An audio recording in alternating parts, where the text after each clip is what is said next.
in Dodge City and in the territory on West, there's just one way to handle the killers and the spoilers, and that's with a U.S. Marshal and the smell of Gunsmoke.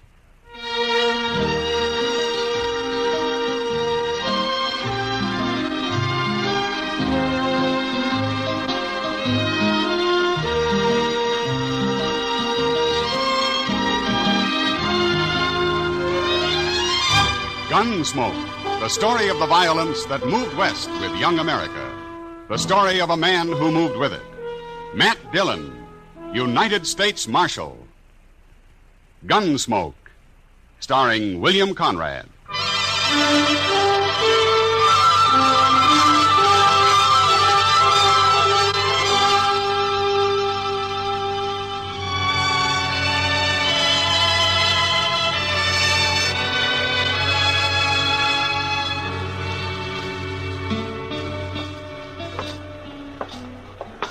Mr. Dillon, look at those men down there by the jail. Yeah, it's quite a crowd. Well, now, what's so curious about a wagon load of buffalo hides, I wonder? Maybe they got a white one, Chester. They must have something mighty interesting. Yeah. This your wagon, mister? Nope. It's Gatliff's. I skinned for him. What's the crowd for? Just curious. The other skinner got hurt and we brought him into the dock. Oh, what happened? Is he hurt bad? Bad enough Gatliff didn't see any sense in bringing him into town at all. Me and the cook, we made him, though. What? Oh, here's Gatliff now. Chester, go up to Doc's and see what you can find out, huh? Yes, sir. How is he, Gatliff? Doc will take care of everything, Toby. Never mind that. How is he? He's dead. Let's drive these hides on down to the shed, huh? Come on. Just a minute, Gatliff. Some other time, Marshal. I'm busy. So am I. But I want to talk to you anyway. You and the cook go get these hides unloaded, Toby. I'll be right along. Okay. Now, what do you want, Marshal? What happened to your Skinner? Billy?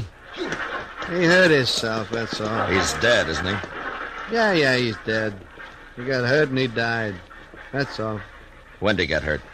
Last night. Then why didn't you bring him in last night? And them other fellas, the cook and Toby, they figured he was done for anyway. They didn't want to bother, I guess. What happened to him, Gatliff? How did he get hurt? I don't rightly know, Marshal. He was alone in camp, and when we got there, he'd gone and burned himself. Burned? With what? Hot lead, Marshal. Spilled it all over him. Lead for bullets? Yeah, that's it. He was cooking up lead in a fry pan. That was one of Billy's chores to make my bullets. He always was a mite clumsy. He sure messed himself up this time. There must have been a lot of lead. 50, 60 pounds, I reckon. Mr. Gatliff, that man of yours, Doc's all through with him. He said you can bury him now. Oh, no, I ain't paying for no burial. He's just a skinner I hired. I don't even know his last name. You're his boss, aren't you? You brought him in here. He's just a bum who worked for me. Well, Hold it, Chester. All right, Gatliff, we'll take care of him. He caused me trouble enough. I don't want to hear no more about him ever. What about the Skinner, Chester? Tell me. Oh, it was terrible, Mr. Dillon. Doc said he don't know how he lived as long as he did. Did he talk to Doc? Oh, goodness knows, the poor fella. How do you suppose it happened, Chester? Why, a hot lead. Had a whole pan full of it, they told me. Yeah, but what man's going to pick up 50 or 60 pounds of molten lead and spill it all over him? Oh, well, I hadn't thought of that. Of course, there's another way it could have happened. How's that? Somebody could have pushed him down into it. Oh, my. Who? I don't know. Gatliff or maybe his Skinner, Toby. I wonder where Toby went. He probably went over to the Alafraganza to drink up his wages. Oh, all right. Chester, go do something about burying that man, huh? Yes, sir. I'll tend to it.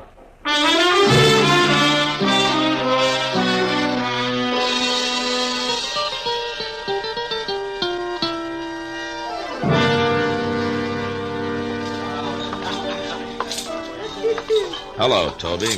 Huh? Oh, Hello, Marshal. Sam. Yeah. Set out a bottle of rye and another glass, huh? Sure, Marshal. I'll, buy you a drink. You will? Well, sure, Marshal, sure. Well, Toby, here's to your friend, Billy. He was no friend of mine, but he died a bad death. I'll drink to him.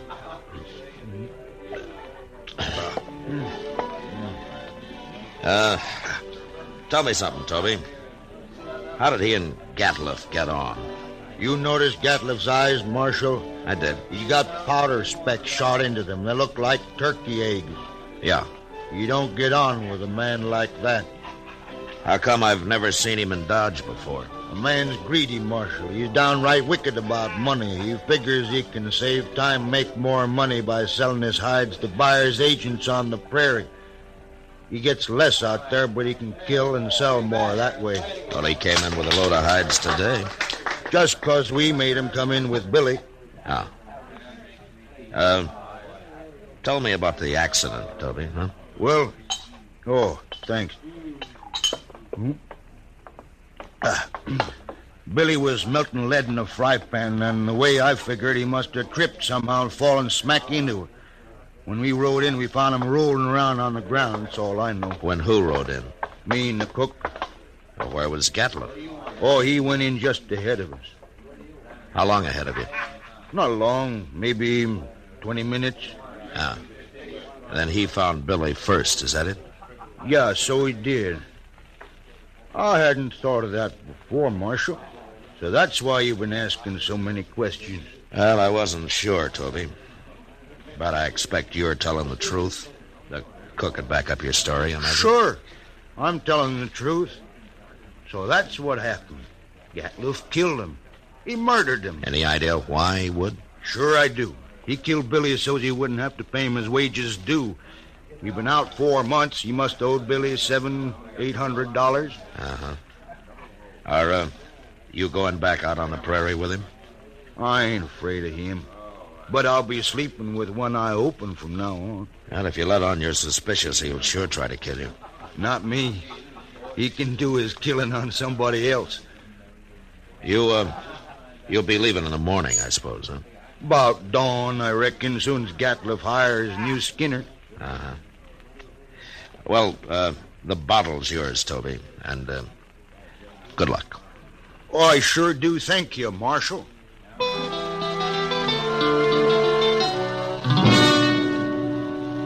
Later in the day, Chester and a couple of other men buried Billy out on the hill. As Toby said, he died a bad death. And it was made worse by the man who had done it to him going scot-free. But there was nothing I could do, and I tried to forget about it. They left Dodge next morning, and things were peaceful enough for a few days until one night word came that there'd been a knifing in a Nestor camp across the river. We rode over to see what it was about. He was knifed in the back, Mr. Dillon. Yeah, but nobody saw it happen, Chester. No, sir. Looks like somebody got clean away with murder. Well, here's Yorkie Kelly. How are you, Yorkie? Hello. Oh, what are you doing here, Yorkie? I came looking for berries. It's a good thing I did. Oh? What do you mean? I saw that man get stabbed. What? You did? I heard them arguing, and I sneaked up just after he'd done it. They were all alone. Well, who did it, Yorkie? Did you recognize him? I never saw him before. Well, what did he look like? He was big, dirty-looking. He had a buckskin shirt. Yeah. What, anything else? He had funny eyes, Marshal. They had spots in them. Oh. Chester? Gatliff. Well, how in the world could you ever sneak up close enough to see his eyes, Yorkie? I lived with the Arapahoes. Yeah. By golly, that's right. You know who did it, Marshal? Well, I do now, Yorkie. Thanks to you. I hope you catch him. I gotta get back. Moss Grimmett's waiting for me. So long, Yorkie. I guess it was Gatliff, all right, Mr. Dillon. Yeah. Seems like a dangerous kind of a man to be running loose. I got him now, Chester. As soon as I find him. Oh, I hope so, Mr. Dillon. I certainly do hope so.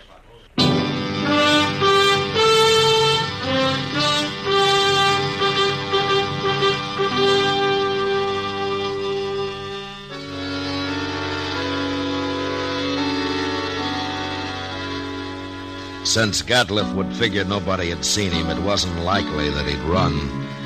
And anyway, there wasn't much sense in trying to track him down in the dark. So Chester and I didn't start out until the next morning. Ordinarily, a man could ride into the prairie and disappear, but with Gatliff, it was a little different. At least we knew he'd be somewhere around Buffalo. It was late afternoon before we reached good hunting grounds, and almost dark when we spotted the first hunter's camp. On over to the fire, stranger. Well, thank you. Supper'll be ready soon. Hey, cook, throw some more tongue in that stew pot. Yo, please. If you don't like buffalo tongue, you'll go mighty hungry in this camp. Thanks, mister. Hey, you're a lawman. Matt Dillon, a U.S. Marshal. My name's Tom Mercer. And this is Chester Proudfoot. Mr. Mercer? Howdy. Supper'll take a little longer yet. Anyway, my Skinners won't be in for a while. Sit down. Thank you. Well, how you doing? Oh, fair, Marshal, fair. I killed over 100 today. Oh? Been here long? About a month. I'll move on a couple of weeks. I don't know, Marshal. I figure this whole southern herd's going to be clean wiped out for long. Next year, I'm going to Dakota. Too many hunters, maybe, huh? That's just it. That's it exactly. Have, you seen any in the last day or two? Just who you looking for, Marshal? A fellow by the name of Gatliff, a big man, speckled eyes. What's they done? You know him? No, I don't. Nobody's come near us in, over a week. Yeah. You're not much help, then. Except for that stew the cook's making. Oh, you're like that. We're having dried apples, too. I mighty near could eat a buffalo raw, the entire beast. Hey, you must be part Injun. Well, no, I sir. seen one of them eat a whole liver raw. Yes, he got propped up against a tree and ate every bit of it. And then went sound asleep right there in the sun. He was sure some sight. Heard you ever get that close to an Indian? Oh, Indians ain't always bad. No, that's true. But they're going to get real hungry when the herd's gone. That's so, Marshal. That's surely so. That's what makes them mad. Well, don't you think that's reason enough? Fella told me a couple of weeks ago he run into a bunch west of here. They was looking for scalps, all right, too.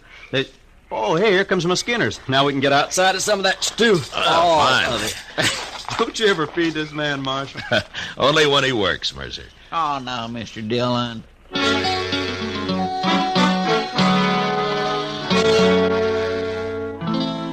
We spent the night in Tom Mercer's camp, and at dawn, just after breakfast, we said goodbye and rode on west.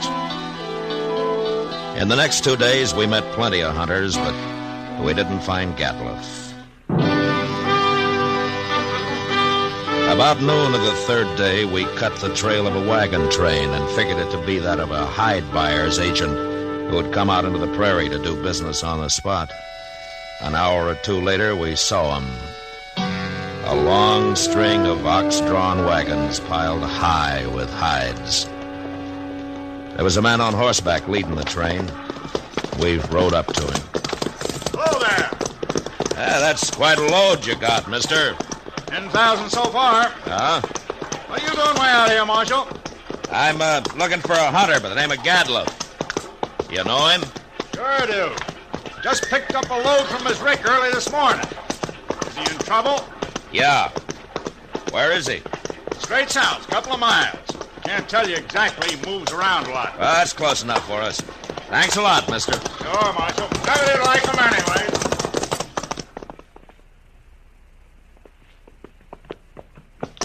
There's an empty rick. That must be it. Yeah.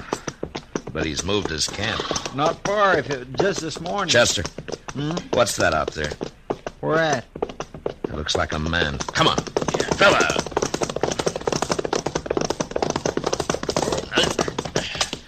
Why, Mr. Dillon, it's that Skinner of his. Yeah. Get some water, Chester. Yes, sir. Toby. Toby, can you hear me?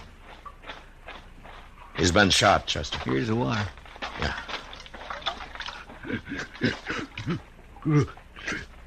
Toby, it's Marshal Dillon. Give me a drink. Yeah, here. He shot me, Marshal. Well, what happened? Where's the rest of the crew? They run off. Took his wagon and the horses. He went kind of crazy when he found out. That's why he shot me. Where is he now? I don't know, Marshal. He shot me, and then he said he was going hunting. He's going loco. Loco. Now, take it easy, Toby. Take it easy. You're going to be all right. I could hear him shooting at sharps a long time. And then he stopped. Where was he? Which way, Toby? Off. Behind me there. I could hear him. Yeah. Chester, stay with him, huh? I'm going after Gatliff. All right, sir.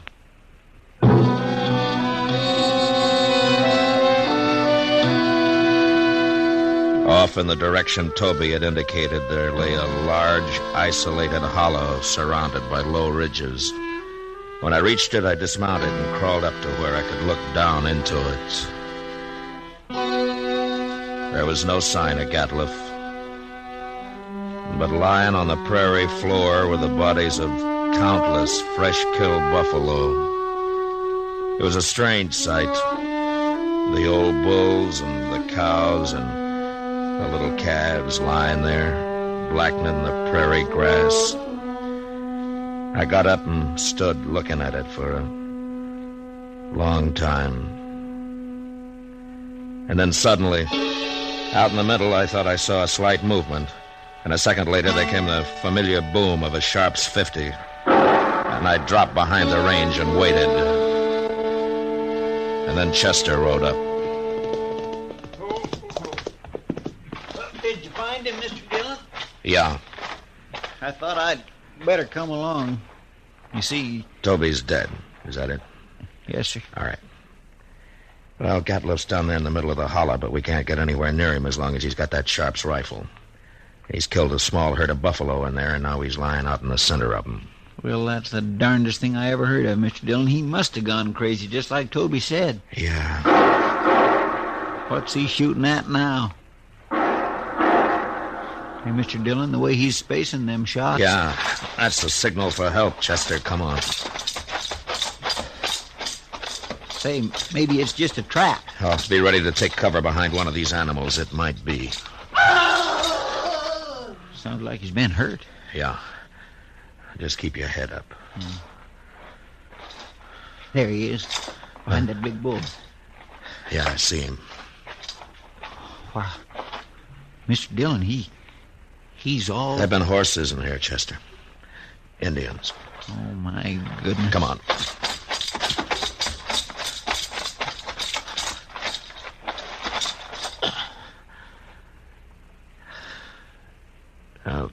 That was his last effort, Chester. He's dead now. Mr. Dillon, that's awful. Yeah. Come on, Chester. Let's get out of here.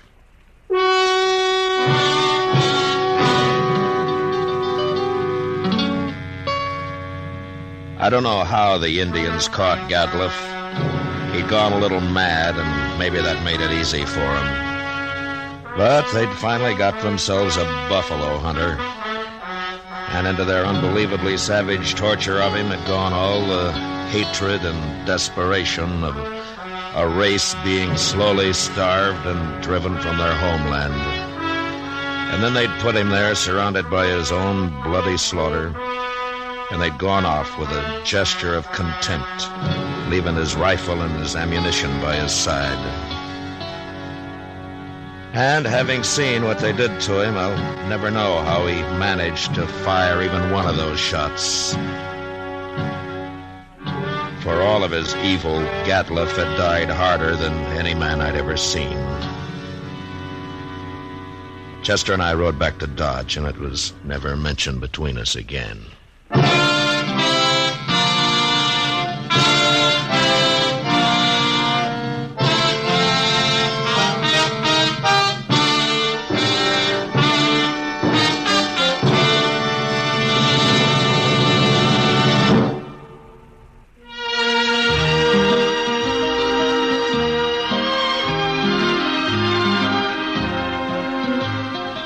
Gunsmoke, under the direction of Norman Macdonald, stars William Conrad as Matt Dillon, U.S. Marshal. Tonight's story was written especially for Gunsmoke by John Meston, with music composed and conducted by Rex Corey. Featured in the cast were Tom Tully, John Daner, Richard Beals, Jack Edwards, and Louis Jean Height. Parley Bear is Chester. Ken Peters speaking. Join us again next week as Matt Dillon, U.S. Marshal, meets a killer at a stage station during his fight to bring law and order out of the wild violence of the West in Gunsmoke.